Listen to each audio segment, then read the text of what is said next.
Good evening बच्चों, कैसे हैं आप सब। आशा करती हूँ आप सब बहुत अच्छे होंगे। जैसे कि मैंने आपसे बोला था कि सुपर 30 करके हम सीरीज चलाएंगे। 30-30 क्वेश्चनों को हल करेंगे। तो क्वेश्चंस को हल करेंगे, चाहे वो एसएसटी से रिलेटेड हो या हमारे जीके से, जिसमें हमारा सब कुछ आएगा। जैसे कि हमारे एसएसटी से भी आएगा, विज्ञान से भी आएंगे, तो जीके का पोर्शन भी ले सकते हैं हम 30 क्वेश्चन का। और हम साइंस तो लेंगे ही। तो आज मैंने साइंस की सीरीज चलाई है, सुपर 30 साइंस करके। और जिसमें हमारी, आपको भी पता है, साइंस में 3 पार्ट होते हैं: फिजिक्स, केमिस्ट्री और बायोलॉजी। और वहीं से मैंने यहाँ पे 10-10 क्वेश्चंस लिए गए हैं साइंस के। और ये किसी भी पेपर्स में आ जाते हैं। पर हमारा जो मकसद है, अभी तो फिलहाल के लिए जो पेपर्स है वो श्रेष्ठा योजना आ रही है, तो हमारा श्रेष्ठा योजना। बट ये जरूरी नहीं है कि ये श्रेष्ठा योजना के लिए हो, इसलिए मैंने थंबनेल भी ऐसा ही बनाया है कि सभी पेपर्स के लिए, चाहे वो एनएमएमएस की तैयारी कर रहा हो बच्चा या किसी भी छात्रवृत्ति की तैयारी कर रहा हो, उसमें उसके लिए ये बहुत हेल्पफुल रहेगा। तो क्लास 11th के लिए भी हेल्पफुल है ये, क्लास 10 सॉरी क्लास 11th में जो प्रवेश ले रहे हैं उनके लिए भी हेल्पफुल है, और क्लास 9th में जो प्रवेश ले रहे हैं उनके लिए भी हेल्पफुल है। तो ये आप बच्चे देखिए। और हम इसको अब इसी को हल कर रहे हैं। आप भी मुझे आंसर्स देंगे, कमेंट में आंसर्स देंगे, और आप मुझे बताएंगे कि आपको क्या समझ में नहीं आया। वो भी आप कमेंट में लिखिए, मैं कमेंट्स को जरूर पढ़ूंगी। और कल मैं क्लास नहीं ले पाई, बट लेकिन मैंने आपको श्रेष्ठा योजना का 2023 का पेपर की सीरीज भेजी थी। और आप उस प्ले लिस्ट के जितने भी क्वेश्चंस थे उनको हल करने के लिए कहा था, और मैंने कहा था उससे संबंधित मैं आपको क्वेश्चंस पूछूंगी। तो कुछ क्वेश्चंस उससे मिलते जुलते हैं, इसमें से कोई ना कोई क्वेश्चंस जरूर टपकेगा। और आप इस चीज को ध्यान रखिए कि आप ऐसे ही हल करते चलेंगे तो आपकी बहुत हेल्प हो जाएगी। और आपका काफी चीज क्या हो जाएगी, कवर। क्योंकि हम यहाँ पर आंसर्स के साथ क्या करेंगे, जो आंसर है चारों ऑप्शंस में वो तो हल करेंगे, साथ ही हम चारों ऑप्शन क्यों गलत हैं हम ये भी हल करेंगे, जिससे क्या है, हमें नॉलेज होगी अच्छे से, हमें पता चलेगा इन चारों का रोल किधर, मतलब 3 जो ऑप्शन जो हमारे गलत हैं उनका भी क्या क्या महत्व होता है। तो देखिए, पहला क्वेश्चन जैसे कि से स्टार्ट करते हैं, भौतिक विज्ञान से लेते हैं, फिजिक्स से। साइंस का पहला पार्ट, 10 क्वेश्चंस यहाँ लिए गए हैं। प्रकाश वर्ष किसका माप है। देखिए, प्रकाश वर्ष क्या होता है। प्रकाश वर्ष जो होता है वो सूरज और पृथ्वी के बीच की, मैं यहीं पे बताना चाहती हूँ कि सूरज, जो सूरज है और पृथ्वी के बीच की, इसको बताता है, यानी कि दूरी को। आपको यही मैंने आंसर बता दिया है कि दूरी को बताता है। तो आपको ये पता लग गया होगा कि जैसे ऑप्शन में दे रखा है, समय दे रखा है, दूरी दे रखी है, गति दे रखी है और ऊर्जा दे रखी है, ये चारों ऑप्शन दे रखे हैं। पर हमारा जो सही है, राइट आंसर है, वो दूरी है। दूरी है। और इस क्यों, क्योंकि मैंने बताया कि प्रकाश वर्ष कहने के लिए बच्चे काफी कंफ्यूज हो जाते हैं कि वर्ष बताया गया है, ईयर के बारे में बताया गया है। तो जरूर है ना, इसमें जरूर समय के बारे में बताया गया होगा, पर ये समय को नहीं बताता है बच्चों, ये किसको बताता है, दूरी को। तो आप इस बात को ध्यान रखेंगे कि ये दूरी को बता रहा है। ठीक है।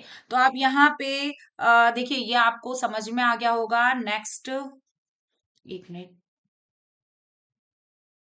ये देखिए, ये इसका आपको इसका आंसर समय नहीं होगा, और इसका आंसर गति भी नहीं होगा, और ऊर्जा भी नहीं होगा, दूरी होगा। ये आपको समझ में आ गया होगा अच्छे से। अब चलिए, नेक्स्ट है हमारा क्वेश्चन।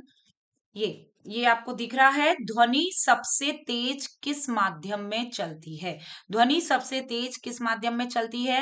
देखिए, मैं बच्चों आपको ये बता दूं, जो ध्वनि होती है उसके लिए माध्यम की आवश्यकता होती है, माध्यम की जरूरत होती है। बिना माध्यम के ध्वनि आपको सुनाई नहीं देगी। जहां पर हवा नहीं होती, जैसे चंद्रमा, चंद्रमा है, देखिए हमारी पृथ्वी पर हमें क्यों सुनाई देता है, क्योंकि भाई हवा है, माध्यम है, हवा है, तो इसलिए हमें क्या है, आवाज सुनाई देती है, ध्वनि सुनाई देती है। पर हमें क्या है कि चंद्रमा पर ध्वनि नहीं सुनाई देगी, क्योंकि वहां वायुमंडल नहीं है, कोई माध्यम नहीं है, इसलिए हमें वहां सुनाई नहीं देगी। और ध्वनि कंपन से होती है, यानी जो कंपन, कण कंपन करते हैं, कण कंपन करेंगे तभी हमें क्या है, ध्वनि सुनाई देगी। यानी कंपनों से ध्वनि उत्पन्न होती है, समझ में आ गई। कंपनों से ध्वनि उत्पन्न होगी, माध्यम की जरूरत पड़ेगी, ये आपको समझ में आ गया है। तो इसमें पूछा गया है, तेज किस माध्यम में होती है। तो माध्यम आप जानते हैं, ठोस, द्रव, गैस, ये तीनों माध्यम है। देखिए निर्वात माध्यम नहीं है, निर्वात में नहीं, क्योंकि निर्वात जो वो है, वो निर्वात क्या है, निर्वात का मतलब ये होता है वहां पे कोई भी माध्यम उपस्थित ना होना। निर्वात का मतलब ही यही होता है। आपको ये चीज समझ में आ गई होगी। मैं इसको थोड़ा सा और ऊपर कर देती हूँ जिससे आपको अच्छे से दिखाई दे। थोड़ा सा, जस्ट मिनट। ठीक है, तो ये आपको दिखाई दे रहा होगा यहाँ पे कि ये निर्वात में नहीं होते हैं। तो यहाँ आंसर ठोस, द्रव, गैस ये तीनों ही माध्यम है, पर हमारा सबसे ज्यादा ठोसों में होता है। यानी कि ध्वनि सबसे तेज किस माध्यम में होगी, ठोस में होगी, क्योंकि ठोस के जो अणु होते हैं वो पास पास होते हैं। ठोस के सारे जो अणु हैं वो कैसे रहेंगे, पास पास, और सबसे तेज ध्वनि चलती है।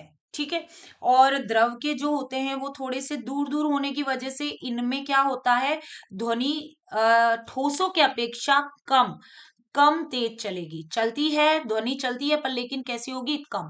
तो सबसे तेज होगा ठोसों में, उससे कम किसमें, द्रव में। और गैस के तो बहुत ही दूर दूर होते हैं, तो गैसों में और भी कम। तो बताइए, ये आपको चीज समझ में आ गई होगी कि ध्वनि सबसे धीमी कौन सी में चलेगी, कौन से माध्यम में, ये याद रखना। अगर आंसर पूछा जाए अलग तरीके से कि सबसे धीमा किस में चलेगा, तो गैस में। सबसे धीमा किस में, धीमी धीमी ध्वनि किस में चलेगी, धीमी ध्वनि, जस्ट अ मिनट, सबसे धीमी चलेगी हमारी गैस में, धीमी। ठीक है, बताइए, ये आपको समझ में आ गया होगा। निर्वात में बिल्कुल नहीं चलेगी, क्योंकि निर्वात में, अब बात अगर मैं यहाँ पे करूं, आपको एक चीज और समझाने वाली हूँ, क्योंकि निर्वात की बात कर रहे हैं हम। तो मैंने जैसे आपको बताया था कि हम कुछ और भी पढ़ेंगे। तो प्रकाश के बारे में देखिए, यहाँ पे मैं बता दूं, प्रकाश के लिए ध्वनि है ना, ध्वनि के बारे में तो पढ़ लिया, पर प्रकाश के लिए निर्वात में भी गमन कर सकता है प्रकाश, यानी उसके लिए माध्यम की जरूरत नहीं होती। इसी वजह से सूरज से पृथ्वी तक की किरणें क्या हो जाती हैं, बिना माध्यम के पृथ्वी पर पहुंच जाती हैं। बात आ गई समझ में आपको। ध्वनि के लिए माध्यम की जरूरत है, प्रकाश के लिए माध्यम की जरूरत नहीं है। इस वजह से प्रकाश क्या होता है, मतलब बिना माध्यम के निर्वात में सबसे अधिक तरीके से क्या है, तेज तेज मतलब वो होगा, निर्वात में बिल्कुल एकदम गति कर सकता है प्रकाश। ठीक है, गमन कर सकता है। तो बताइए, ये आपको आंसर समझ में आ गया होगा। नेक्स्ट पे चलते हैं। नेक्स्ट हमारा है, थोड़ा जल्दी जल्दी स्पीड बढ़ानी पड़ेगी, तभी मैं आपको कम समय में पूरे क्वेश्चंस को हल कर सकती हूँ। तो देखिए यहाँ पे, न्यूटन का प्रथम नियम किससे संबंधित है, जस्ट मिनट। हम्म, तो यहाँ देखते हैं, न्यूटन का प्रथम नियम किससे संबंधित है। तो ये न्यूटन के प्रथम नियम, गति की मैं उसमें पढ़ा चुकी हूँ, और मैं आपको बता चुकी हूँ गति के बारे में कि गति के 3 नियम किसने दिए, न्यूटन ने दिए। गति के तीनों नियम किसने दिए, न्यूटन ने। प्रथम नियम किससे संबंधित है, ये आपको ध्यान रखना है। तो देखिए यहाँ पे देखिए, जड़त्व, संवेग, बल और ऊर्जा दिया गया है। देखिए, इसका सही आंसर है जड़त्व। इसका सही राइट आंसर क्या है, जड़त्व। संवेग और बल, बल के बारे में दूसरे नियम में बताया गया है। तो बल के बारे में दूसरे नियम में बताया गया है, द्वितीय नियम में। और जो यानी कि बल बल का द्वितीय नियम और तृतीय नियम दोनों में बल के बारे में बताया गया है, न्यूटन के द्वितीय में भी और तृतीय में। और संवेग के बारे में दूसरे नियम में बताया गया। जड़त्व क्या है, जड़त्व पहले नियम में बताया गया है। जड़त्व का नियम क्या है, वही है, कोई वस्तु अगर स्थिर है कोई वस्तु, तो वो स्थिर अवस्था में ही बनी रहेगी। अगर कोई वस्तु गति कर रही है गतिशील अवस्था में, तो गतिशील अवस्था में ही बनी रहेगी, जब तक उस पर क्या नहीं लगाया जाए, कोई बाहरी रूप से बल ना लगाया जाए, बाहरी रूप से कोई बल ना लगाया जाए, जब तक है ना वो वस्तु क्या करती रहेगी, स्थिर रहेगी तो स्थिर रहेगी, गति करेगी तो गति। ये मैं आपको पढ़ा चुकी हूँ न्यूटन के नियम। मैं आपको प्लेलिस्ट में मतलब डिस्क्रिप्शन में डाल दूंगी। मैं पहला टॉपिक आपको, ये जो साइंस का हमारा चल रहा है मापन और गति, उसमें पढ़ा चुकी हूँ न्यूटन का नियम। तो आप वहां जाके देख सकते हैं अगर आपने देखा नहीं है तो।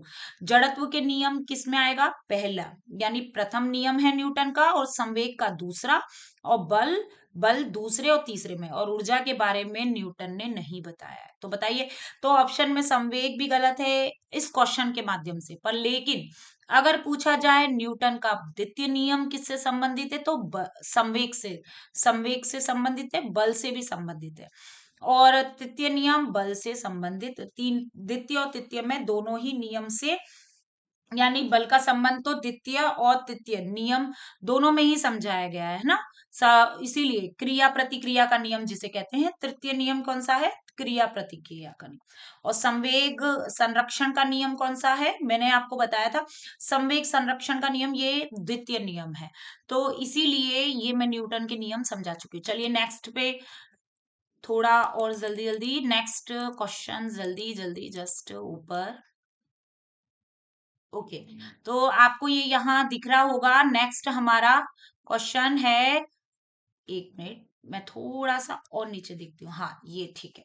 बल का एसआई मात्रक क्या है? जैसे बल के बारे में, फोर्स के बारे में सबसे पहले मैंने आपको तब भी चैप्टर जब पढ़ाया था न्यूटन का, तब बताया था कि बल के बारे में न्यूटन ने ही बताया था। किसने बताया था? न्यूटन ने। इसी वजह से बल का जो मात्रक भी है, एसआई मात्रक, वो क्या रखा गया? न्यूटन। ठीक है, तो ये आपको समझ में आ गया होगा। तो बल का मात्रक आपको आंसर पता चल गया, तो जूल नहीं है, न्यूटन है इसका राइट आंसर। क्या है? न्यूटन। वाट नहीं है, पास्कल भी नहीं है। तो भाई ये बताइए, जब जूल नहीं है, वाट नहीं है, पास्कल नहीं है, तो ये जूल किसका मात्रक है? जूल जो है, यहीं पे आपको बता रही हूं, ऊर्जा का मात्रक है, ऊर्जा का ऐसा ही मात्रक है, कार्य का भी है। ठीक है, तो कार्य का भी है, कार्य का ऐसा ही मात्रक, ऊर्जा का ऐसा ही मात्रक क्या है? जूल। ठीक है, तो ये आपको समझ में आ गया होगा। वाट, अब यहाँ पे हमें वाट का भी ध्यान रखना है कि वाट क्या है। मैं इसको ब्लैक पेन से लिख देती हूँ थोड़ा सा। जो वाट है, वो वाट जो है वो शक्ति का, याद रखना, पावर का यानी शक्ति का ऐसा ही मात्रक है। ठीक है, ऐसा ही मात्रक इसका। और पास्कल, पास्कल है दाब का, दाब का ऐसा ही मात्रक है। ठीक है, तो ऐसा ही मात्रक किसका होगा? दाब का, प्रेशर का। ठीक है, तो ये आपको समझ में आ गया होगा। यहाँ पे नेक्स्ट हम बढ़ते हैं। हम्म, तो ये देखिए, ये हमारा नेक्स्ट है। इसको जस्ट थोड़ा सा और ऊपर चला गया ये ज्यादा। हाँ, यहाँ देखिए, किसी वस्तु का वेग दुगना करने पर, ध्यान से देखना, किसी वस्तु का वेग दुगना करने पर उसकी गतिज ऊर्जा कितनी हो जाएगी? मतलब अगर कोई वस्तु है और उसका हमने मतलब कोई वस्तु है जैसे कि कोई भी, ये जैसे पहले हम तो ऑप्शन देख लेते हैं पहले, फिर ऑप्शन दिखाने के बाद मैं आपको इसको समझाती हूँ कि 2 गुना, 4 गुना, 6 गुना या 8 गुना। तो पहले इसको समझो। देखिए, किसी वस्तु का जो वेग है, वेग यानी वस्तु का वेग v, अगर वस्तु का वेग दुगना कर दिया जाए, ये मान लीजिए दुगना कर दिया, ठीक है, वेग को, तो गतिज ऊर्जा क्या होगी? गतिज ऊर्जा कितनी होगी? तो ये है इसका। तो याद रखिए, जो काइनेटिक एनर्जी है, जस्ट मिनट, काइनेटिक एनर्जी जो है वो बच्चों हाफ एम वी स्क्वायर होती है, हाफ एम वी स्क्वायर। समझ में आ रहे हैं? अब देखिए, यहाँ पे आपने वेग को क्या कर दिया है? दुगना कर दिया है। तो वेग को आपने, यानी कि इसका मतलब आप देखिए, खुद ही देखिए कि वेग को आपने दुगना किया, तो हाफ एम, और वी को आपने दुगना कर दिया है, यानी कि आपके ये 2 है, और इसको स्क्वायर कर दो, तो 2 का स्क्वायर हो जाएगा, यानी कि ये 4। ठीक है, तो यानी कि के जो है, यदि वेग को हमने 4 गुना कर दिया, यानी कि एक तरीके से मतलब जो हमारा वेग है उसको हमने क्या कर दिया है? दुगना कर दिया है वस्तु का वेग। तो वो केवी में, यानी उसकी जो गतिज ऊर्जा है वो बच्चों यहाँ पे क्या हो जाएगी? 4 गुनी। देखो यहाँ पे 4 गुना ही तो हो जाएगा, 2 का अगर हम इससे करेंगे तो 2 गुणा 2 इज इक्वल टू कितना हो जाएगा? 4। यानी 4 गुना उसकी क्या है? ऊर्जा, गतिज ऊर्जा बढ़ जाएगी।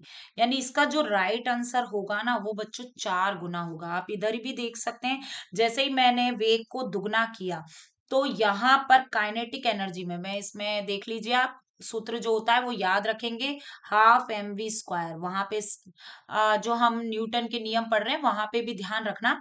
अभी हम उसी पे आएंगे, स्थितिज ऊर्जा और गतिज ऊर्जा पे।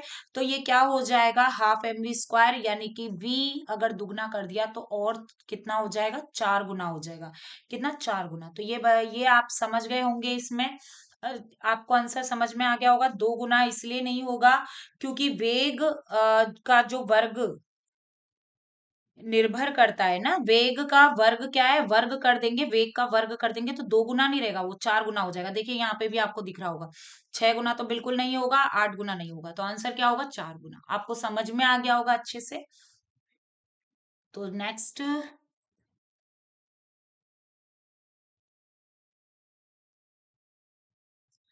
देखिए, क्वेश्चन है किसी सरल लोलक में, ठीक है, क्वेश्चन है किसी सरल लोलक यानी सिंपल पेंडुलम की दोलन अवधि, टाइम पीरियड किस पर निर्भर करती है। ये क्वेश्चन आप थोड़ा सा इसको समझिए कि यहाँ पे बात की गई है कि किसी सरल लोलक की, यानी कि सिंपल पेंडुलम है और उसकी दोलन अवधि, यानी जो दोलन है वो दोलन कर रहे हैं, तो वो किस पर निर्भर करती है।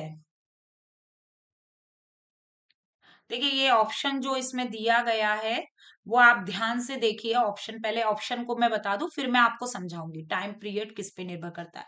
तो पहले हम इसको देख लीजिए। पहले तो द्रव्यमान ऑप्शन में दिया गया है, लंबाई, गुरुत्वीय त्वरण, और डी को देखिए ध्यान से, दोनों बी और सी, बी और सी। तो ध्यान से देखिए यहाँ पे, एक मिनट, हाँ, तो यहाँ पे आप ध्यान से देखेंगे तो यहाँ पे जो है आंसर है वो है दोनों, बी और सी। पर कैसे आंसर आया इसको देखिए, लंबाई और गुरुत्वीय त्वरण जो है, बी और सी, लंबाई और गुरुत्वीय त्वरण कैसे, तो यहाँ पे मैं आपको, क्योंकि ये मैंने अभी पढ़ाया नहीं है तो इसलिए मैं आपको थोड़ा सा बता देती हूँ कि जो समय अवधि होती है वो बच्चों, देखिए पहली तो बात तो आप दोलन की बात करें, सरल लोलक की, देखिए ये ऐसे घड़ी में, आप घड़ी में पेंडुलम को देखते होंगे, सिंपल पेंडुलम, वो इधर से इधर क्या करता है, गति करता है, ठीक है, दोलन गति करता है। अब दोलन गति करता है इधर से उधर, घड़ी जो पेंडुलम होती है वो इस तरीके से। तो वो समय अवधि यानी टाइम पीरियड का जो सूत्र होता है वो आपको ध्यान रखना है, टी इज इक्वल टू होता है 2 पाई अंडर रूट एल बटे जी, ठीक है। टी बराबर जो होता है 2 पाई अंडर रूट एल बटे जी, और ये होता है, इसका मतलब जो एल पर भी निर्भर करेगा, अब आप देख रहे हैं यहाँ पे, तो एल बटे जी है, इसका मतलब एल पे भी निर्भर कर रहा है, लंबाई पे भी निर्भर कर रहा है, और जी क्या होता है, गुरुत्वीय त्वरण होता है। मैंने आपको इसके बारे में बताया था कि गुरुत्वीय त्वरण का मान होता है 9.8 वर्ग मीटर स्क्वायर पर, लेके वर्ग प्रति मीटर स्क्वायर पर, लेकिन ये जो है वर्ग, ये इस तरह वर्ग मीटर प्रति स्क्वायर, रुकिए एक मिनट, ठीक है, ये जो आपका है, पर लेकिन ये जो, इसको हम नॉर्मल क्या मान लेते हैं, 10 मान लेते हैं, क्या मान लेते हैं, 10 का मान लेते हैं। तो ये गुरुत्वीय त्वरण का जो मान है वो और लंबाई दोनों पर ही निर्भर करता है समय अवधि। बताइए आपको ये समझ में आ गया होगा। अगर ये क्वेश्चन आता है तो आपको ध्यान रहेगा इस सूत्र से, आपको इस सूत्र का ध्यान रखना है कि टी बराबर क्या होता है, 2 पाई अंडर रूट एल बटे जी, ये आपको ध्यान रखना है। तो बताइए ये चीज समझ में आ गई होगी। नेक्स्ट पे, नेक्स्ट क्वेश्चन है हमारा, ध्वनि की तीव्रता किसमें मापी जाती है। हम्म, तो मुझे आंसर जल्दी आप भी करिए, ध्वनि की तीव्रता किसमें मापी जाती है, ध्वनि की तीव्रता किसमें मापी जाती है, कोई बताएगा मुझे आंसर।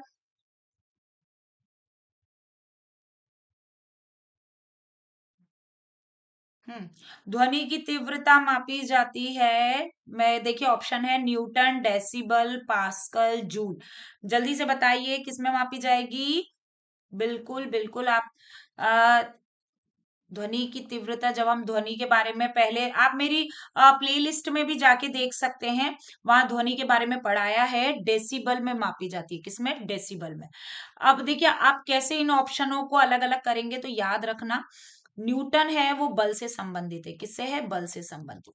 पास्कल अभी बताया था मैंने, दाब से संबंधित है। जूल ऊर्जा से, यानी उसके कार्य से, कार्य करने की ऊर्जा जो है ना, तो ये ऊर्जा ऊर्जा से संबंधित है, ये दाब से संबंधित है, ये बल से संबंधित है। तो डेसिबल किससे संबंधित है? ध्वनि से। ध्वनि की तीव्रता को मापा जाता है डेसिबल में।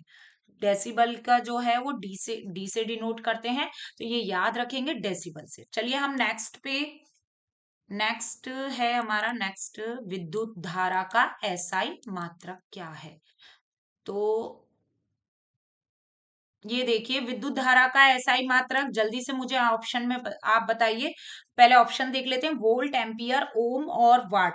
जल्दी से बताइए इसका आंसर क्या हो सकता है। तो विद्युत धारा आपको मैं पढ़ा चुकी हूँ इसके बारे में, कि विद्युत धारा एक क्या है? मूल भौतिक राशि है, और इसका एसआई मात्रक जो मूल भौतिक राशि है, तो इसका एसआई मात्रक मैं इसके बारे में पढ़ा चुकी हूँ अपने फिजिक्स वाले टॉपिक में भी।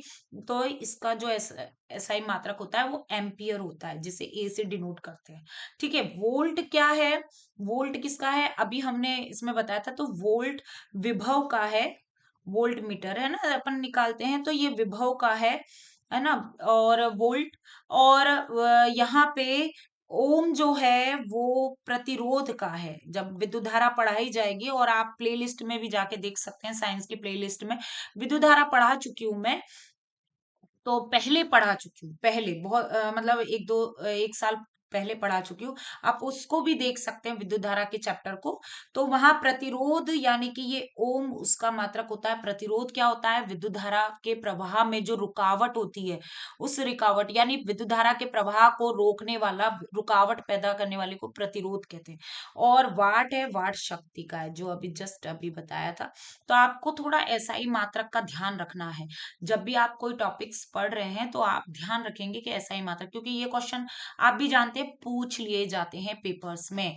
तो ये आपको क्वेश्चन समझ में आ रहे होंगे, और ये कई पेपरों में पूछे भी गए हैं। तो हम नेक्स्ट क्वेश्चन पे आते हैं। हमारा नेक्स्ट जो क्वेश्चन है वो है, दर्पण में बनने वाला वास्तविक प्रतिबिंब कैसा होता है। तो ये देखिए दर्पण की बात की जा रही है, यानी मिरर की बात की जा रही है। ठीक है।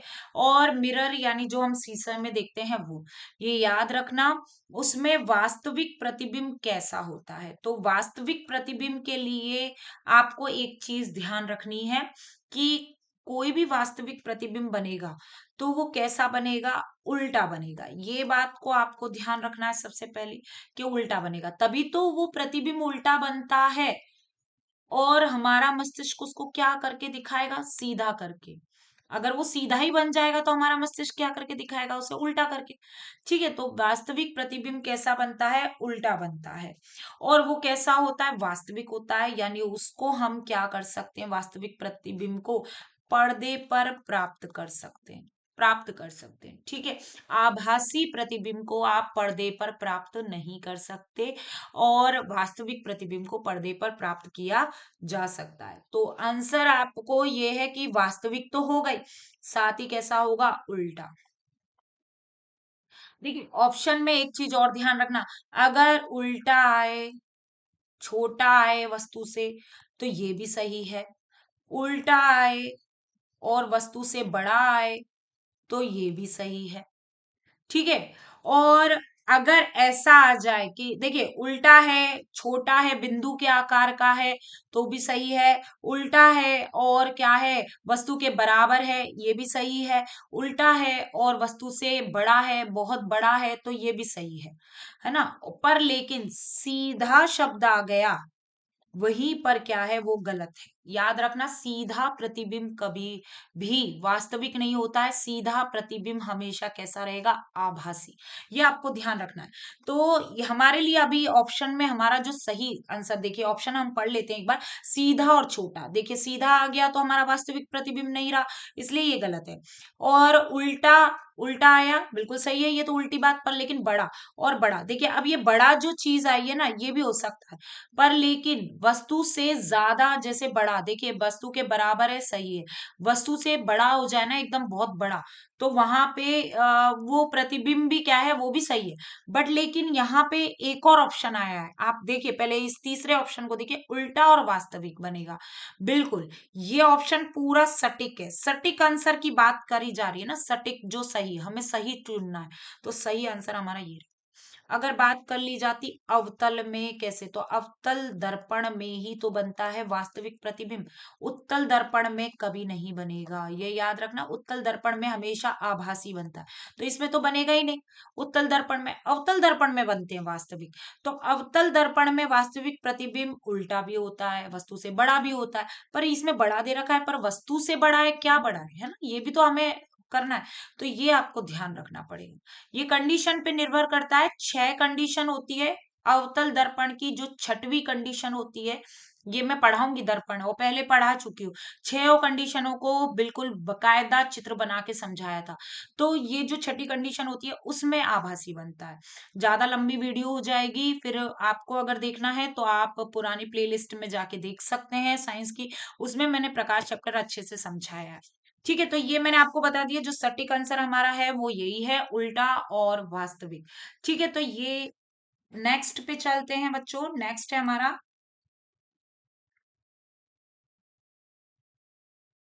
ये देखिए, नेक्स्ट है हमारा, धूप में खड़े होने पर हमें गर्मी का अनुभव किस कारण से होता है।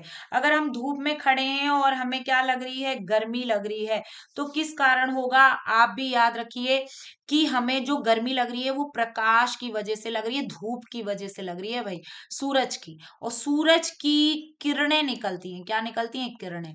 ठीक है, तो किरणों से अब भाई आप जैसे ये समझ लीजिए, ये आप या मैं खड़ी हूं, है ना, मैं खड़ी हूं, चलो। अब मुझे गर्मी लग रही है भयंकर, भाई गर्मी लग रही है भयंकर, इस तरीके से। तो ये गर्मी किस वजह से लग रही है? वो सूरज की वजह से लग रही है। तो सूरज की किरणें हैं, ये क्या है? किरणें। और इन किरणों से, तो किरणें जो हैं, ऑप्शन ऑप्शन में देख लीजिए, पहले मैं ऑप्शन बता, चालन, संवहन, विकिरण और अपवर्तन, ये दे रखा है। पर सही आंसर इसमें है किरणें, यानी कि विकिरण से। अब मैं आपको चालन, संवहन और विकिरण और अपवर्तन थोड़ा थोड़ा समझा देती हूँ, जिससे क्या हो, आपके लिए दिक्कत ना हो और आप भी इसका आंसर समझ सके। देखिए, ये जो चालन है वो ठोसों में होता है। ठोसों में ठोस में है ना, हम देखते हैं ये चालन विधि से। जैसे कि बर्तन है और बर्तन किसी आग पे रखा है, ठीक है, और उसमें एक चमचा रखा हुआ है बच्चों, तो वो क्या होगा, धीरे धीरे गर्म होता रहेगा। और आप देखेंगे इसी चालन विधि से वो चमचा भी क्या हो जाता है, गर्म हो जाता है। उसका ये जो हत्था होता है ना, जहां से पकड़ते हैं, वो हत्था भी क्या हो जाता है बच्चों, गर्म हो जाता है। तो आपको इस चीज का ध्यान रखना है कि ये चालन विधि हो गई, ये कौन सी विधि हो गई, चालन। ठीक है, नेक्स्ट जो है संवहन विधि, यानी ये चालन ठोसों में, और संवहन विधि द्रव में होता है। किसमें होता है? द्रव में। अब द्रव कैसे, देखिए यहाँ पे जैसे कि पानी का है, पानी से भरे हुए आप इसको समझिए, ये पानी है, ठीक है। अब यहाँ पे क्या होगा, मैं इसको रेड पेन से इससे लेती हूँ। तो यहाँ पे जैसे आग लगाए, ये चूल्हे पे रखा हुआ है, जैसे बर्तन है, पानी लिया, हम गर्म कर रहे हैं। अब ये क्या होगा, ये जो नीचे के अणु आपको दिख रहे हैं, मैं बड़ा बर्तन बना दूं तो जिससे आपको थोड़ा समझ में आए। चलिए बड़ा बना देते हैं, चालन तो आपको समझ में आ गया होगा, तो बड़ा बर्तन बना देते हैं। मैं यहाँ पे आपको, जिससे क्या है आपको समझ में आए, तो ये देखिए, ये जो द्रव के अणु है, और ऊपर बना देते हैं, इधर इधर इधर, ये। तो ये संवहन विधि में क्या होता है कि ये जो गरम करे, तो यहाँ पे ये सारे के सारे जो आपको नीचे की लेयर में दिख रहे हैं, ये जो है वो आग के बिल्कुल क्या है, पास है। तो ये जैसे ही ऊष्मा पाएंगे, ये तुरंत क्या होंगे, ऊष्मा पाके ऊपर की तरफ भागेंगे, ऊपर की तरफ। और ये ऊपर की तरफ चले जाएंगे। जो ठंडे अणु हैं, भाई ये जो अणु ठंडे हैं वो क्या आ जाएंगे, नीचे आ जाएंगे। ये नीचे आ जाएंगे, ये नीचे आने की कोशिश करेंगे, ये भी नीचे आ जाएंगे। ये नीचे आ जाएंगे, और जो गर्म हुए हैं वो ऊपर चले जाएंगे। इसी को कहते हैं संवहन विधि। क्या कहते हैं, संवहन विधि। ये आपको समझ में आ गई होगी। तो ठोसों में चालन और ये संवहन विधि आपको ये समझ में आ गई होगी। पर लेकिन जो विकिरण है वो सूरज से आने वाली किरणों से, सौर ऊर्जा जैसे इसका सबसे बेस्ट वो है। तो विकी उन किरणें आती हैं, और किरणों से अगर गर्मी प्राप्त हो रही है तो वो विकिरण होगा। क्या होगा, विकिरण। अपवर्तन की घटना प्रकाश में देखते हैं हम। किस में देखते हैं, प्रकाश में। तो ये इससे संबंधित नहीं है कि धूप में खड़े होकर हमें गर्मी महसूस हो रही है। ये तो प्रकाश का अपवर्तन बताता है, जैसे प्रकाश की किरणें आती हैं जब किसी माध्यम से दूसरे माध्यम में, यानी एक विरल माध्यम से जब वो संघन माध्यम में प्रवेश करती हैं। किसमें, संघन माध्यम में। तो उसको आनी तो ऐसे सीधे सीधे चाहिए थी, पर वो अपनी क्या हो जाती है, अपने मतलब परिवर्तित हो, मतलब अपवर्तित हो जाती है अपनी जैसे मूल दिशा से क्या हो जाती है, अपवर्तित हो जाती है। ये अपवर्तन की घटना मैं पहले की क्लासेस में पढ़ा चुकी हूँ साइंस की। आप उसमें जाके प्लेलिस्ट में जाके देख सकते हैं, वहां प्रकाश के बारे में अच्छे से पढ़ाया है। और ठोस संवहन विकिरण भी पढ़ा चुकी हूँ। ये मैंने उष्मा ताप वाले चैप्टर में पढ़ा है, तो आप वहां भी इसको देख सकते हैं। तो ये हमारे 10 क्वेश्चंस हुए फिजिक्स के। आपको अच्छे से समझ में आया होगा, लगभग इसने भी आधा घंटा ले लिया। तो हम थोड़ा सा जल्दी जल्दी स्पीड बढ़ाते हैं, ताकि हमारे हम कोशिश करें कि हमारा ये जल्दी हो जाए। तो ये देखिए, नेक्स्ट हमारा केमिस्ट्री के 10 क्वेश्चंस लेते हैं हम। आपको ये अच्छे से दिख रहे होंगे, 10 क्वेश्चंस केमिस्ट्री से। फिजिक्स के आपको 10 क्वेश्चन समझ में आ गए होंगे। केमिस्ट्री के 10 क्वेश्चंस देखिए। पानी का रासायनिक सूत्र क्या है। अब आप ही बताइए, ये बहुत सरल है। तो सरल क्वेश्चन का आंसर हर कोई दे सकता है। देखिए यहाँ पे ऑप्शन दे रखा है H2O2। ध्यान से देखिए, H2O, CO2, O2। तो पहली बात, O2 होता है ऑक्सीजन, तो ये गलत है। CO2 होता है कार्बन डाइऑक्साइड, ये भी गलत है। और H2O2, ये जो पहला ऑप्शन बता रही हूं मैं, हाइड्रोजन पर ऑक्साइड है। ये क्या है, हाइड्रोजन पर ऑक्साइड, तो ये भी गलत है। हमारा सही आंसर है H2O। याद रखना, H2O ये पानी का सही आंसर है। पानी का रासायनिक सूत्र है, जिसमें जो ऑक्सीजन है वो V शेप में हाइड्रोजन से जुड़ा रहता है। ये देखिए V बन रहा है इस तरीके से, तो हाइड्रोजन से जुड़े रहते हैं। तो ये आपको ध्यान रखना है कि जो पानी का है वो H2O सूत्र होता है। तो ये इसके नेक्स्ट क्वेश्चन पे चलते हैं हम। हाँ, तो नेक्स्ट हमारा है, अम्लीय पदार्थ का पीएच मान कैसा होता है। तो अम्लीय पदार्थ का पीएच मान याद रखना। चलिए मैं इसमें समझा देती हूँ थोड़ा। आ, जैसे ये है इधर, ये मैंने बीच में बना दिया 0, और ये आपको 1 2 3 4 5 6 7, ठीक है। और यहाँ बना दिया -1 -2 -3 -4। इसको भी 7 तक कर दें, पर लेकिन अभी मैं यहाँ पे थोड़ा सा ही बता देती हूँ, 5 तक। अब ये देखिए, ध्यान से देखना, जब हम माइनस की तरफ जा रहे हैं तो ये जो आपकी ये -1 -2, और सॉरी, ये थोड़ा सा उल्टा ही बना दिया मैंने। दोबारा से सॉरी सॉरी। ये मैं आपको स्केल बताने लग गई, पर लेकिन हमें तो पीएच बताना है, और पीएच को थोड़ा सा समझना है। तो ये स्केल को गलत बनाया है मैंने, इसको 7 7 बनाएंगे, ठीक है। और यहाँ पे 7 से ऊपर चलेंगे, 8 9 10 11 12 13 14, ठीक है ये। और यहाँ चलेंगे अपना 6 5 4 3 2 1, और 0 भी, आप 0 भी ले सकते हैं, ठीक है। तो 0 की भी आप ले सकते हैं। तो ये देखिए, अब यहाँ पे हमने बिल्कुल सही बनाया है स्केल। जो हमारा जो 7 है, वो बच्चों ये वाली जो कंडीशन है ये उदासीन है। इसको उदासीन बोलते हैं। यानी यहाँ पर ये है पीएच मान, ये पीएच स्केल है, और पीएच स्केल में जो 7 है वो उदासीन है, उदासीन मान है। और 8, 9, 10, 11, 12, 13, 14 वाला जो है, ये जो मान होते हैं वो क्षार को बताते हैं। जैसे बढ़ता हुआ मान, बिल्कुल बढ़ता हुआ मान ये क्षारीय, यानी क्षार का सबसे अधिकतम मान होगा 14। क्षार जो होगा सबसे प्रबल मान क्षार का क्या होगा, 14 पीएच। ठीक है, पर लेकिन 7 से जैसे तुम उल्टी गिनतियां यानी नीचे की तरफ जाओ, 7 है तो उदासीन है, और 7 से नीचे चलेंगे, जैसे कि मैंने अगर बोला यहाँ पे 6.5, तो ये भी क्या होगा, कम, कम अम्लीय होगा। यानी आप नीचे उल्टी गिनती में चलेंगे तो ये अम्लीयता का मान क्या हो जाएगा, बढ़ेगा। यानी अम्लीयता का मान जो होता है वो जीरो वाली जो लाइन होती है इसमें होता है। यानी आपका सबसे ज्यादा जो अम्लीय होगा वो 0.3 या 0.2 या इस तरीके से, तो जीरो वाली जो लाइन है उस पे होगा। तो सबसे अम्लीयता का मान यहाँ अधिकतम होगा। तो यहाँ पे क्या पूछा है, अम्लीय पदार्थ का पीएच मान कैसा होता है। तो क्वेश्चन देखते हैं, वो ऑप्शन देखते हैं। 7 से कम, 7 के बराबर, 7 से अधिक, 10। तो हमारा आपको समझ में आ गया होगा, 7 से कम, 7 से कम वाले अम्लीय होंगे, तो हमारा सही आंसर होगा 7 से कम। 7 से ज्यादा वाले क्या होंगे, क्षार, क्षारीय होंगे। ठीक है, तो आपको ये समझ में आ गया होगा आंसर। 7 के बराबर, यानी 7 के बराबर वाला होगा उदासीन। अगर आता है ऑप्शन में 7 के बराबर क्या होगा, उदासीन। 7 से ऊपर वाला क्षार, 7 से नीचे वाला यानी 7 से कम वाला अम्लीय पदार्थ होगा। तो बताइए ये आपको समझ में आ गया होगा। नेक्स्ट तो ये देखिए, नेक्स्ट हम ये धातु में विद्युतता का सबसे अच्छा चालक कौन है, यानी विद्युत का सबसे अच्छा चालक धातु में। लोहा, तांबा, सोना, एल्यूमिनियम, ये ऑप्शन में दिए गए हैं। लोहा दिया गया, तांबा, सोना और एल्यूमिनियम दिया गया, और चारों ही क्या हैं, धातु हैं बच्चों। पर लेकिन सबसे अच्छा जो चालक होता है वो सोना होता है। क्या होता है, सोना। तो राइट आंसर है सोना।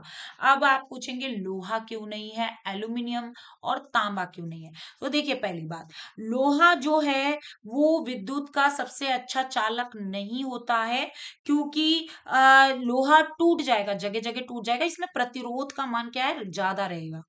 ठीक है, ज्यादा रहता है, तो इस वजह से विद्युत धारा का प्रवाह क्या रहेगा, रुकावट पैदा होगी, तो विद्युत धारा इतने अच्छे से बह नहीं पाएगी। एल्यूमिनियम में भी ऐसा ही रहता है, प्रतिरोध का मान ज्यादा रहता है, इस वजह से ज्यादा होने की वजह से क्या है, विद्युत धारा अच्छे से प्रवाहित नहीं हो पाएगी। जिसमें प्रतिरोध का मान ज्यादा होगा, विद्युत धारा उसमें अच्छे से प्रवाहित नहीं हो पाएगी।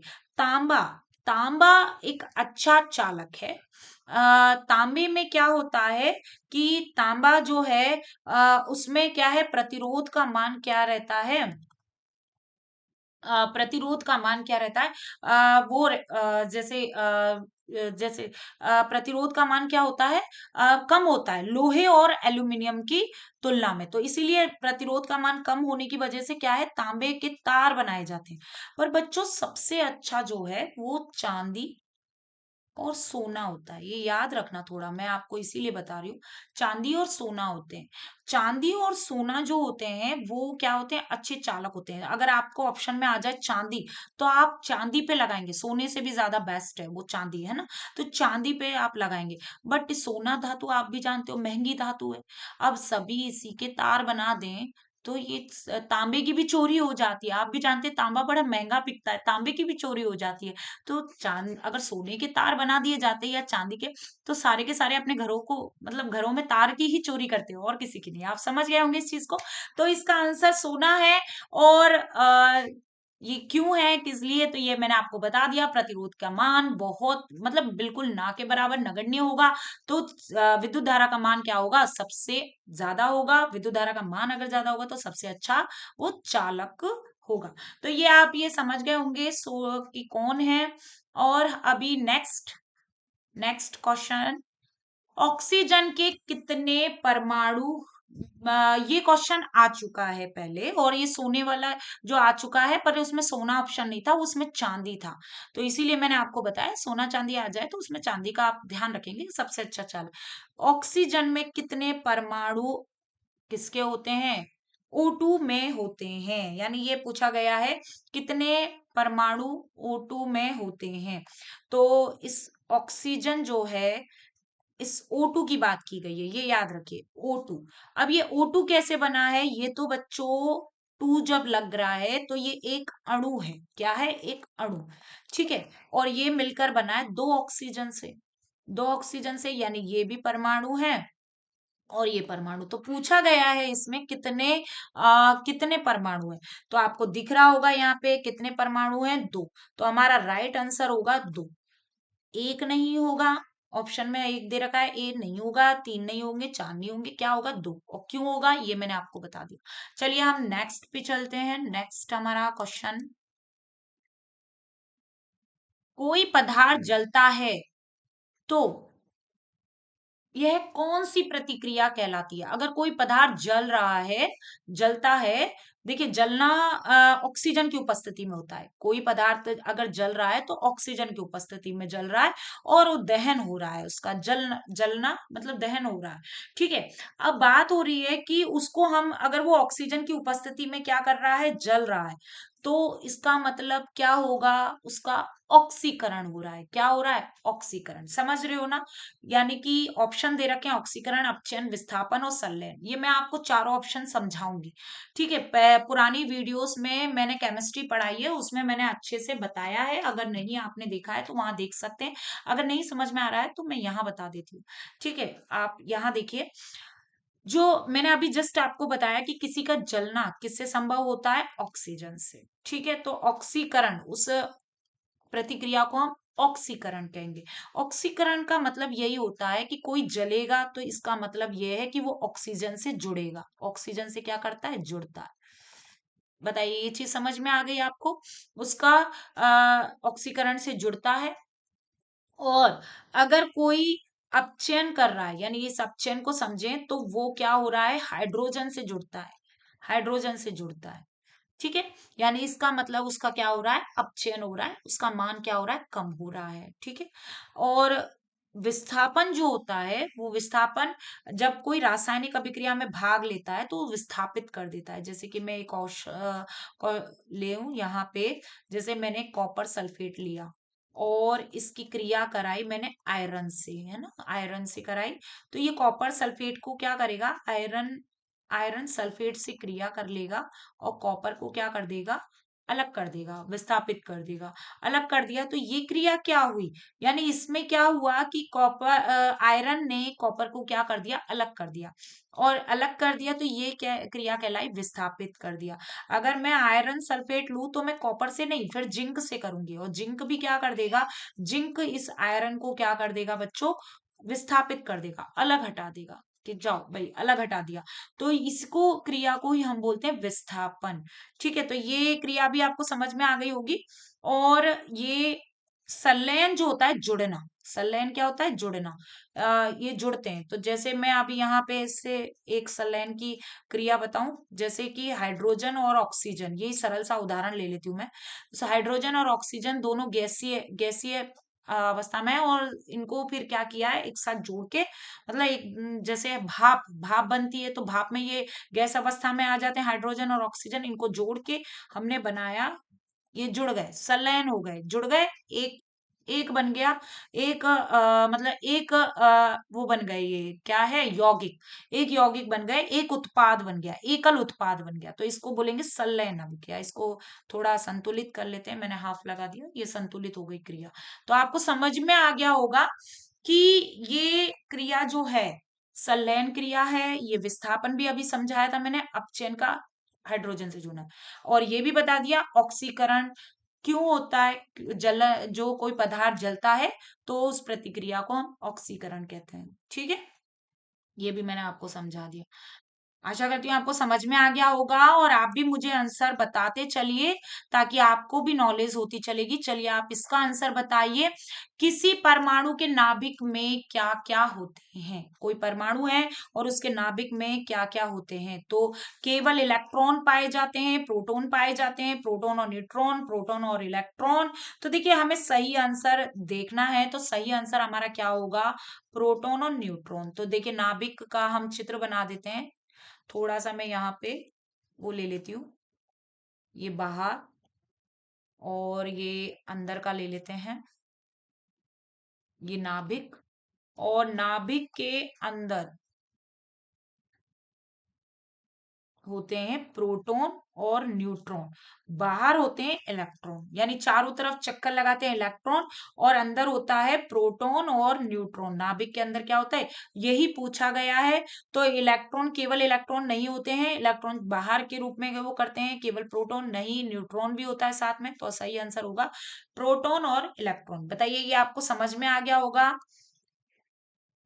ठीक है, अब हम नेक्स्ट पे चलते हैं।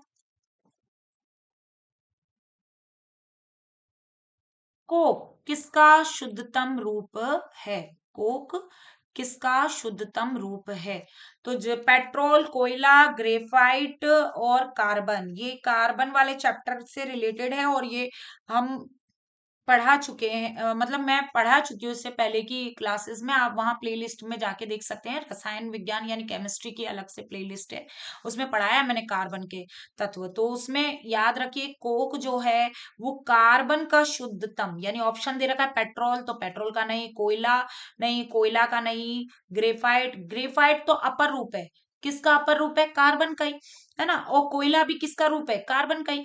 और पेट्रोल भी क्या है? वही एक ऐसा पदार्थ है जो, कैसा पदार्थ है, सीमित है, और कैसा है, अनवीनीकरण पदार्थ है। तो पेट्रोल, पेट्रोल भी एक नहीं है शुद्ध, मतलब पेट्रोल नहीं है कोक का शुद्धतम, मतलब कोक इसका शुद्धतम नहीं है।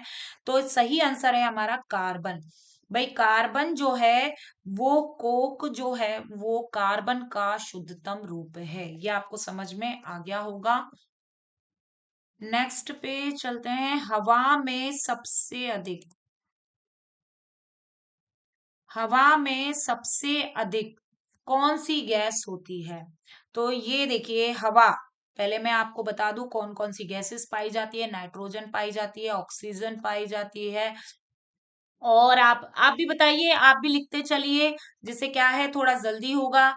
ऑक्सीजन पाई जाती है, कार्बन डाइऑक्साइड पाई जाती है, और अन्य गैसें, अक्रिय गैसें जो होती हैं, अन्य गैसेस में अक्रिय गैसें भी आएंगी, और भी गैसेस आ जाएंगी, जैसे सल्फर डाइऑक्साइड, और भी गैसेस आ जाएंगी। तो ना, इसमें नाइट्रोजन होता है 78%, ऑक्सीजन होता है 21%, और कार्बन डाइऑक्साइड होता है 0.03%। ये आपको ध्यान रखना है, इसके बारे में पूछा जा चुका है। अन्य गैसेस का 1% होता है, अन्य गैसेस 1% होती हैं। अगर मैं अंदाजा लगाऊं तो 1% नहीं बोला जाएगा, क्योंकि हमने यहाँ पे 0.03 निकाल लिया है। तो मैं यहीं पे आपको बता दूं तो वो अन्य गैसेस का प्रतिशत हो जाएगा, कितना हो जाएगा? 3 निकल जाएंगे तो 0.97%, और 97% हो जाएगा। तो ये इसमें भी सबसे ज्यादा किसका होगा? आर्गन का, आर्गन सबसे ज्यादा मौजूद होगी। तो सही आंसर क्या होगा? जल्दी से अब तो आप बता सकते हैं। ऑक्सीजन नहीं है, कार्बन डाइऑक्साइड नहीं है, हीलियम एक अक्रिय गैस है, उसका प्रतिशत कम होगा, और सबसे ऊपर पाई जाती है हीलियम। हीलियम और हाइड्रोजन सबसे ऊपरी हल्की गैस है, तो वो ऊपर पाई जाती है, तो सबसे ऊपर। और ये ज्यादातर आपको किसमें मिलेगी? हीलियम। हीलियम के जो हाइड्रोजन और हाइड्रोजन के जुड़ने से, नाभिक संलयन होने से हीलियम बनता है, तो वो हीलियम सबसे ज्यादा मात्रा पाई जाती है सूरज में। आप याद रखना, सूरज में। ठीक है, पर लेकिन इसका सही आंसर हवा में सबसे अधिक कौन सी गैस है? तो नाइट्रोजन, इसका राइट आंसर है नाइट्रोजन। तो चलिए नेक्स्ट पे। 1 घंटे से ज्यादा होने वाला है, तो इसलिए हम थोड़ा सा, सॉरी, जस्ट ज्यादा हो गया ऊपर।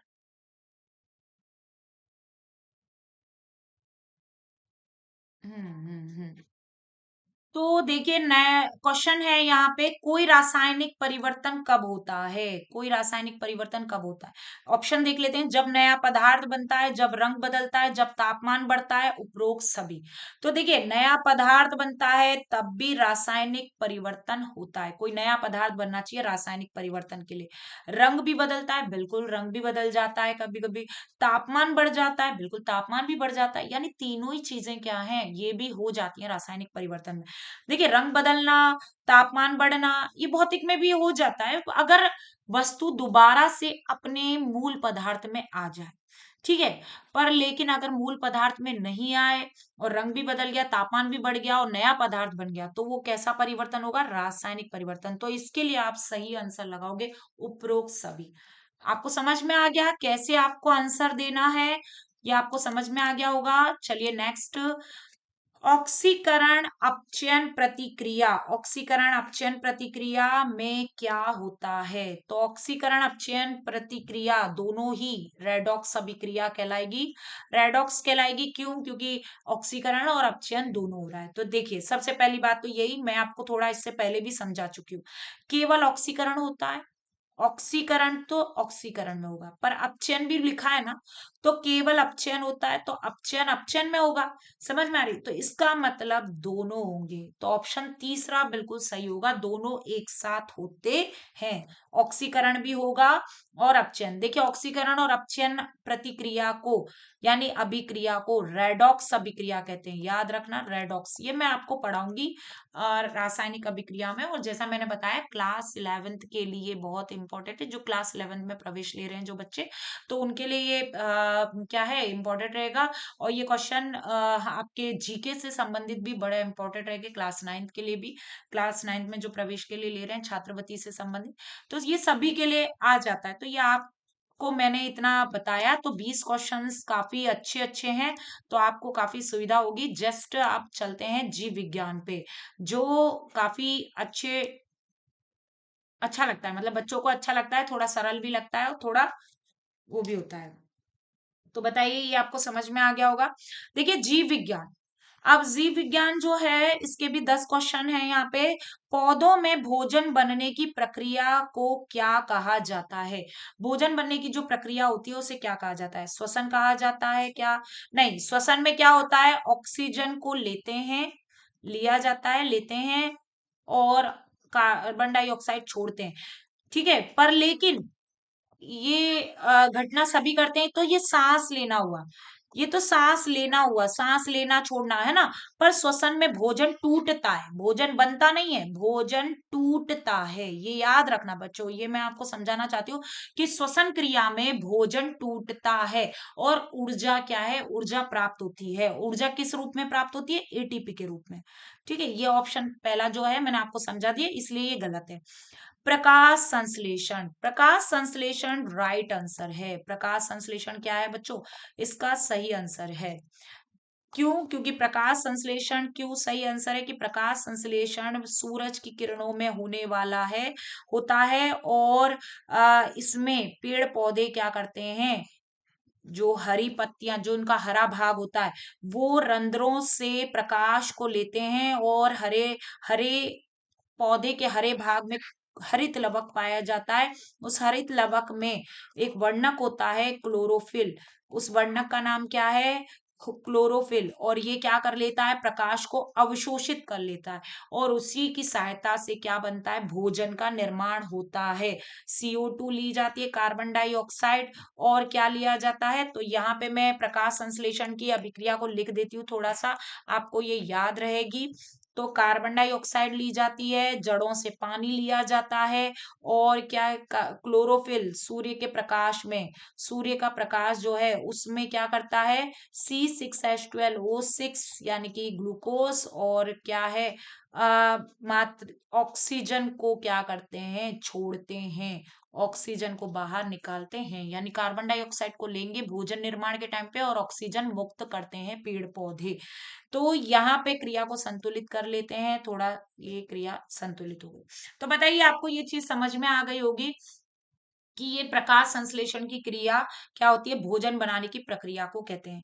उपापचय, उपापचय यानी भोजन जब पचता है, यानी पाचन, पाचन में जब पचता है, तो वो बड़े बड़े जटिल अणु सरल अणु में आते हैं। किसमें? सरल अणु में। तो सरल अणुओं में आते हैं, उसे उपापचय क्रिया कहते हैं। समझ में आ गया होगा। तो ये भी इसका ऑप्शन नहीं है। और विसरण, विसरण का मतलब होता है फैलना, फैलना, यानी कि जैसे कि अगरबत्ती का धुआं है, अगरबत्ती का धुआं एक जगह पर इकट्ठा हो गया, तो वहां पे उसका क्या हो रहा है? उच्च दाब हो गया, मतलब वहां पे अगरबत्ती का धुएं का उच्च दाब हो गया है। अब वो कम दाब की ओर क्या करेंगे, गति करेंगे, जहां पर बिल्कुल नहीं, तो धीरे धीरे वो क्या करेंगे, अगरबत्ती का धुआं धीरे धीरे विसरित हो जाता है, चारों तरफ फैल जाता है। तो उच्च दाब से कम दाब की ओर चलना यानी निम्न दाब की ओर चलना, किसका, गैस का, गैस के अणुओं का उच्च दाब से निम्न दाब की ओर चलना क्या कहलाएगा, विसरण कहलाता है। क्या कहलाता है, विसरण। तो ये भी ऑप्शन में नहीं होगा भोजन बनाने की प्रक्रिया से। बताइए आपको ये चीजें समझ में आ गई होंगी अच्छे से, कैसे हम अलग करेंगे, तो ये आपको समझ में आ गया होगा। नेक्स्ट पे, जस्ट मिनट, तो देखिए नेक्स्ट, हम्म थोड़ा सा ऊपर आ गया है, इसको थोड़ा सा नीचे बताइए, ये आपको समझ में आ गया होगा। नेक्स्ट है, मनुष्य में रक्त का शुद्धिकरण कहाँ होता है। शुद्धिकरण, रक्त का शुद्धिकरण यानी रक्त शुद्ध होता है।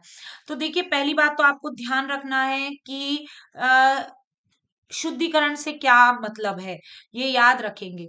तो जो शुद्धिकरण से मतलब होता है यहाँ पे ऑक्सीजन, जो ऑक्सीजन का मिलना, और इस तरीके से। तो ऑक्सीजन, रक्त जो शुद्ध होता है, देखिए अशुद्ध की बात करें तो इसका मतलब रक्त में क्या हो रहा है, कार्बन डाइऑक्साइड क्या हो रही है, मिल रही है ना, कार्बन डाइऑक्साइड की मात्रा ज्यादा है। अगर रक्त शुद्ध है, तो शुद्ध है तो इसका मतलब क्या हो रहा है, उसमें शुद्ध है तो इसका मतलब उसमें ऑक्सीजन आ रही है। क्या आ रही है, ऑक्सीजन। तो आप एक बात बताइए, ऑक्सीजन किससे मिलती है, फेफड़ों से। किससे मिलती है, फेफड़ों से। तो फेफड़ों से जब ऑक्सीजन मिलती है, तो यहाँ पे क्या होगा, यहाँ पे क्या होता है, ऑक्सीजन का, ऑक्सीजन मतलब शुद्ध होता है, यानी इसका क्या होगा, O2। देखिए ऑप्शन में, देखिए हृदय है, हृदय वो होता है, मतलब ये क्या होते हैं, हृदय में पंप होता है, हृदय में खून पूरा आता है, इकट्ठा होता है, फिर वहीं से शुद्ध रक्त होकर क्या होता है, पूरे शरीर में पहुंचाया जाता है। यकृत में, यकृत में क्या होता है, यूरिया, यूरिया बनता है, और इससे पर लेकिन जो खून होता है वो क्षमता किसमें, गुर्दे में। तो वो खून का छन्ना, और छन के उसमें जो यूरिया वूरिया है उन सब का जाना गुर्दों में, किडनी में। तो इसमें भी क्या होता है, इसका जो राइट आंसर है, अगर शुद्धिकरण, देखिए ये ऑप्शन क्वेश्चन थोड़ा सा क्या है, मतलब विवादास्पद हो सकता है। कैसे हो सकता है, क्योंकि रक्त का शुद्धिकरण की अगर बात करें तो इसे हम ऑक्सीजन से भी ले सकते हैं, ऑक्सीजन से रिलेटेड ले सकते हैं। बट यहाँ पे शुद्धिकरण बच्चों, देखिए मैंने इंग्लिश में तो लिख नहीं रखा, तो अगर शुद्धिकरण इसके छन्ने से, फिल्टराइजेशन से, अगर फिल्टर से संबंधित है कि फिल्ट्रेशन कहाँ होता है उससे संबंधित है, तो इसका राइट आंसर होगा गुर्दे। क्या होगा, गुर्दे। आप समझ रहे हैं, क्योंकि गुर्दे में क्या हो रहा है, किडनी में क्या होता है, छनता है, और खून छनता है, और यहीं से क्या होता है, मतलब गुर्दे से ही फिर यूरिया वूरिया, जो मूत्र की जो मात्रा होती है ना, मूत्राशय में छानी जाती है, मतलब ये जो उसमें अशुद्ध पदार्थ होते हैं खून में, वो सब छान के क्या है, आ जाते हैं किसमें, गुर्दे से, किडनी से साफ होते हैं, और रक्त का फिल्ट्रेशन होता है, शुद्धिकरण होता है। तो अगर आपका, इंग्लिश तो मैंने नहीं लिख रखी है, अगर उसमें इस तरीके से लिखा हो कि रक्त का मतलब ऑक्सीलाइजेशन, मतलब ऑक्सीकरण, मतलब इस तरीके से बात करें ना कि ऑक्सीजन युक्त खून, तो अब हमारा फेफड़े होंगे। पर लेकिन अभी इसका राइट आंसर आपको समझ में आ रहा होगा कि रक्त का शुद्धिकरण की बात हो रही है, यानी फिल्ट्रेशन की बात हो रही है, तो यहाँ गुर्दे होगा। इसका राइट आंसर क्या होगा, गुर्दे। तो आपको मैंने यहाँ राइट आंसर बता दिया है। अगर बोला जाए कि कार्बन डाइऑक्साइड युक्त जो रक्त है उसको शुद्ध करना है, तो वहां पे ये फेफड़े कार्य करेंगे। ठीक है, वहां के लिए फेफड़े आंसर में सही होगा, है ना। तो आपको ये गलत नहीं करना है, वहां पे आपको ध्यान रखना है। आपको इंग्लिश में भी थोड़ा सा देखना है कि भाई छनने से संबंधित तो नहीं बात की जा रही है, तब आंसर आपका होगा गुर्दे। चलिए नेक्स्ट पे, रक्त में ऑक्सीजन को कौन वहन करता है। तो यहाँ पे रक्त में ऑक्सीजन का वहन देखते हैं, यानी कि देखिए अब ये वाली बात इसमें आ गई कि रक्त में ऑक्सीजन, है ना। ऑक्सीजन को कौन मतलब ले जाता है, वहन, वहन माने होता है एक स्थान से दूसरे स्थान ले जाना। अब रक्त के जो पार्ट होते हैं वो रक्त के क्या है, आरबीसी, डब्ल्यूबीसी और प्लेटलेट्स, ठीक है। प्लेटलेट्स, ये तो हो गई रक्त कणिका के भाग, रक्त कणिका के। और प्लस प्लाज्मा, ये क्या है, रक्त के भाग। रक्त के जो भाग होते हैं वो बच्चों दो होते हैं, रक्त कणिका और प्लाज्मा। रक्त कणिका और प्लाज्मा। तो रक्त कणिका के जो भाग हो गए आरबीसी, डब्ल्यूबीसी और प्लेटलेट्स। तो हमारे यहाँ पे ऑप्शन पे अभी आप देखोगे तो क्या होगा इसका राइट आंसर। तो आरबीसी जो है वो क्या करती है, वो ऑक्सीजन को ले मतलब लाना, मतलब फेफड़ों से लाना, और क्या करना, जो ऑक्सीजन जो होती है वो इसी आरबीसी से जुड़ जाती है। इसमें आरबीसी में हीमोग्लोबिन पाया जाता है। क्या पाया जाता है, हीमोग्लोबिन, हिमवर्णक पाया जाता है। भाई हिमवर्णक की वजह से ही तो आरबीसी क्या ऐसी होती है, लाल कलर की, कैसी, लाल। तो लाल कलर की इसी वजह से होती है, इसी हिमवर्णक से ही ऑक्सीजन क्या हो जाता है, जुड़ जाता है, आयरन से क्या है, जुड़ जाता है ऑक्सीजन। इसीलिए ऑक्सीजन और कार्बन डाइऑक्साइड को बाहर करना और ऑक्सीजन को वहन करना यानी लाना एक स्थान से दूसरे स्थान आरबीसी करती है। तो इसका सही जो आंसर होगा वो हमारा बी ऑप्शन होगा, लाल रक्त कोशिका, है ना, लाल रक्त कणिका यानी लाल रक्त कोशिका, आरबीसी।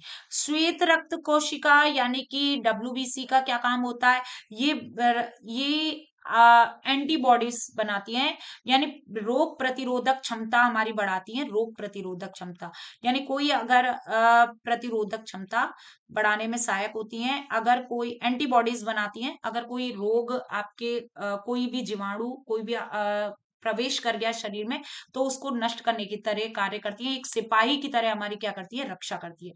प्लेटलेट्स, प्लेटलेट्स जो होते हैं वो रक्त का थक्का जमाने में क्या करते हैं, मदद करती हैं। जैसे रक्त कहीं चोट वोट लग जाती है तो रक्त के थक्का बनाने में मददगार होती हैं प्लेटलेट्स। तो आप ये समझ गए होंगे। प्लाज्मा, प्लाज्मा जो होता है वो रक्त को क्या बनाता है, जो चिपचिपा और नरमदार, बिल्कुल एकदम रक्त की मात्रा को आपने देखा होगा कि रक्त थोड़ा चिपकता भी है, अगर कहीं पे खून निकल रहा है आप देखोगे वो थोड़ा चिपक चिपक सा भी जाता है, वो चिपकता किस वजह से, प्लाज्मा। प्लाज्मा में बहुत सारे पदार्थ इसमें होते हैं और इसमें 70% जल होता है। ये भोजन, भोजन को एक स्थान से दूसरे स्थान ले जाने में सहायक होते हैं। तो ये आपको समझ में आ गया होगा इन सभी के कार्य। तो हम नेक्स्ट क्वेश्चन पे चलते हैं। मनुष्य का मनुष्य का मस्तिष्क किससे बना होता है। तो बच्चों यहाँ पे देखिए बहुत लंबा खिंच गया है, 1 घंटे से हो रहा है, 30 क्वेश्चन है भाई, 30 क्वेश्चनों के लिए 1 घंटे से ज्यादा, क्योंकि चारों ऑप्शन मैं तुम्हें समझा रही हूँ तो थोड़ा ज्यादा हो रहा है, स्पीड भी मेरी थोड़ी काफी बड़ी हुई है, पर लेकिन कोशिश यही करूंगी कि थोड़ा जल्दी से आपको समझाऊं। मनुष्य का मस्तिष्क किससे बना होता है, तो तंत्रिका ऊतक, अस्थि ऊतक, पेशी ऊतक, उपकला ऊतक। तो मनुष्य का जो मस्तिष्क होता है वो, इसमें जो सही आंसर आएगा वो तंत्रिका ऊतक आएगा। कैसे, अब इस चीज को समझिए। जो देखिए यहाँ पे पहले मैं ऑप्शन को समझाती हूँ। अस्थि ऊतक का मतलब होता है हड्डियां, अस्थि माने होता है बोन्स यानी हड्डी। तो हड्डी ऊतक हड्डियां बनाएंगी, हड्डियां क्या बनाएंगी, हड्डी ऊतक, ठीक है। पेशी ऊतक मांसपेशियां, मांसपेशियों से रिलेटेड है, मांसपेशियां। और उपकला ऊतक, उपकला ऊतक जो हमारे शरीर की जो बाहरी लेयर होती है ना, जैसे कोई अंग है, जैसे कि अमाशय है, तो अमाशय की ऊपरी जो ऊपरी ये लेयर होंगी, इसको मैं चित्र से इससे दिखाती हूँ। ये ऊपरी लेयर ये उपकला ऊतक की बनी होती है, उपकला ऊतक की इस तरीके से बनी होती है। जो हमारे श्वास नली की भी एकदम जो लेयर होती है वो भी किससे, उपकला ऊतक से। तो ये हमारे शरीर के अंगों की जो लेयर होती हैं, जो परतें होती हैं, उसको बनाने में सहायक होती है उपकला ऊतक। तो यानी कि ये तीनों ही आपको गलत हैं, ये तीनों ही ऑप्शन आपको समझ में आ गया होगा। तो सही क्या हुआ, तंत्रिका ऊतक, क्योंकि मस्तिष्क जो है वो संवेदनाओं को ग्रहण करता है और संवेदनाएं पाके क्या करता है, कार्य करता है। क्योंकि आपको भी पता है अगर किसी ने थोड़ी सी पिन भी चुभोई तो मस्तिष्क हमें तुरंत क्या है, इस तरीके से बताता है कि हाथ को हटाना या देखना, समझना, सोचना, ये सब कुछ क्या है, मस्तिष्क कार्य करता है। याद करना, संतुलन बनाना, ये मस्तिष्क का कार्य होता है। मस्तिष्क के 3 भाग होते हैं, प्रमस्तिष्क, प्रमस्तिष्क और मध्य मस्तिष्क और अनुमस्तिष्क। लास्ट का क्या होता है? अनुमस्तिष्क। तो प्रमस्तिष्क काफी बड़ा होता है और प्रमस्तिष्क के पार्ट से ही हम देखना, सुनना और ये बोलना और इस तरीके से हम ये कर पाते हैं। देखने और सुनने की क्षमता और बोलने की ये इनकी जो समझ है, इनकी सबकी समझ के लिए सबसे ज्यादा क्या है? प्रमस्तिष्क का रोल रहता है। तो ये चीजें मैं और भी आपको डिटेल में बताती तो फिर वीडियो बहुत लंबा हो जाएगा। मस्तिष्क बहुत बड़ा टॉपिक है। तो संवेदनाओं से रिलेटेड है। तो तंत्रिका ऊतक संवेदनाओं को ग्रहण करती है, मस्तिष्क तक ले जाती है। तो तंत्रिका ऊतक से मस्तिष्क बना होता है। नेक्स्ट, पौधे पौधों में जल का परिवहन कौन करता है? तो ये वीडियो थोड़ा लंबा हो जाएगा, इसलिए मैं जल्दी जल्दी और बता देती हूँ क्योंकि 5-6 क्वेश्चंस और रह गए। पौधों में जल का परिवहन कौन करता है? मतलब एक स्थान से दूसरे स्थान ले जाने का काम। तो देखिए, फ्लोएम, जाइलम और क्लोरोप्लास्ट और कणिका। तो मैं चारों के बारे में बता देती हूँ। पौधों में जो जड़ें होती हैं, जड़ से ही क्या होता है? जल को ले जाया जाता है। तो ये ले जाने का काम ज से हम जाइलम, जाइलम ले जाता है। जाइलम जल को और खनिज तत्वों को एक स्थान से दूसरे स्थान ले जाने का कार्य करते हैं। पर लेकिन फ्लोएम क्या करता है? फ्लोएम भोजन जो पत्तियों में बना, पत्तियों में जो भोजन बनता है उसे एक स्थान से दूसरे स्थान ले जाता है। तो पत्ती से अन्य भागों तक ले जाता है भोजन को फ्लोएम। ठीक है, इसको फ्लोएम को हम क्या बोलते हैं? पोषवाहा भी बोलते हैं। और जाइलम, जाइलम को हम क्या बोलते हैं? दारू बोलते हैं। तो ये हिंदी में दारू है ना। तो ये ध्यान रखना है आपको, पोषवाहा और दारू भी आ सकता है। फिर आप करें तो इंग्लिश देख लेना, इंग्लिश में भी 2 in 1 में भाई क्वेश्चन जो पेपर आता है वो आपका इंग्लिश और हिंदी दोनों में आएगा। तो आप जाइलम फ्लोएम का ध्यान रखेंगे। क्लोरोप्लास्ट, क्लोरोप्लास्ट हरित लवक को कहते हैं। हरित लवक को अंग्रेजी में क्या बोलते हैं? क्लोरोप्लास्ट। आपको ध्यान रखना है। तो ये भाई भोजन निर्माण में सहायक होता है, ना कि परिवहन में। परिवहन का मतलब होता है एक स्थान से दूसरे स्थान जाना।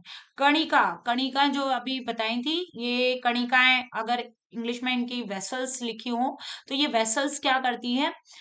एक स्थान से दूसरे स्थान क्या है? कोई भी परिवहन करने में क्या करती है? मदद करती है। तो ये कणिका रिलेटेड हो सकती हैं, जैसे अभी कणिका के बारे में हमने अभी और भी पढ़ा था आगे। तो पर लेकिन इसमें सही आंसर अभी हमने अभी बताया कि जो ये जल को ले जा रही हैं और खनिज को, तो हमारा सही आंसर होगा जाइलम। क्या होगा? जाइलम। तो बताइए, ये आपको समझ में आ गया होगा। नेक्स्ट, मानव में कुल कितने मतलब हृदय में कुल कितने कक्ष होते हैं? तो जल्दी से इसको करते हैं। हृदय, मनुष्य का हृदय 4 कोष्ठीय होता है, 4। ठीक है, तो 2 आलिंद होते हैं, दायां बायां आलिंद, और 2 निलय होते हैं। तो 4 कोष्ठी होता है। 2 आंसर नहीं होगा, 3 नहीं होगा, 5 नहीं होगा। सही आंसर क्या होगा? 4। 2 किस में होता है? मछलियों में, मृत्स्य में, मछली में। 3 किस में होता है? आपके एम्फीबिया यानी मेढक एम्फीबिया में होता है, और रेप्टिलिया में, एम्फीबिया और रेप्टिलिया।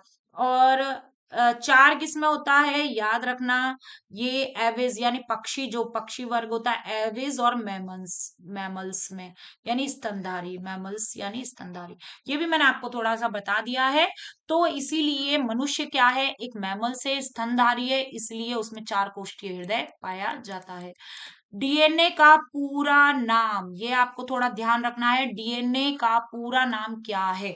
तो डीएनए का यहाँ बता देती हूँ मैं आपको। DNA D oxy ribo nucleic अम्ल, डी ऑक्सी राइबो न्यूक्लिक अम्ल, राइबो न्यूक्लिक अम्ल। अब देखते हैं जरा कि ये किससे बना है। भाई इससे संबंधित कोई इस तरीके से न्यूक्लिक अम्ल, अम्ल लिख दिया है तो इंग्लिश में बोलते हैं उसे एसिड।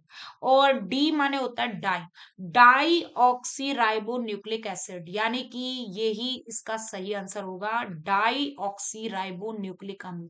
ठीक है, क्योंकि इसमें देखिए राइबो शर्करा भी होती है और इसमें राइबो शर्करा नहीं है। पहले ऑप्शन में डाई ऑक्सी न्यूक्लिक एसिड दे रखा है, तो ये गलत हो जाएगा।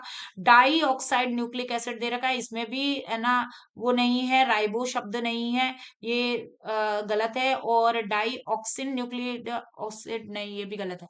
और आरएनए, आरएनए की फुल फॉर्म भी बता देती हूँ मैं यहाँ पे, डी डाई हट जाएगा, डाई हट जाएगा, तो यहाँ पे डाई ऑक्सी का ऑक्सी भाई राइबोन्यूक्लिक एसिड मतलब इस तरीके से, तो डाई ऑक्सी हट जाएगा और क्या आएगा, राइबोन्यूक्लिक अम्ल, राइबोन्यूक्लिक अम्ल। तो ये आरएनए की फुल फॉर्म है, ये यानी एसिड, राइबोन्यूक्लिक एसिड।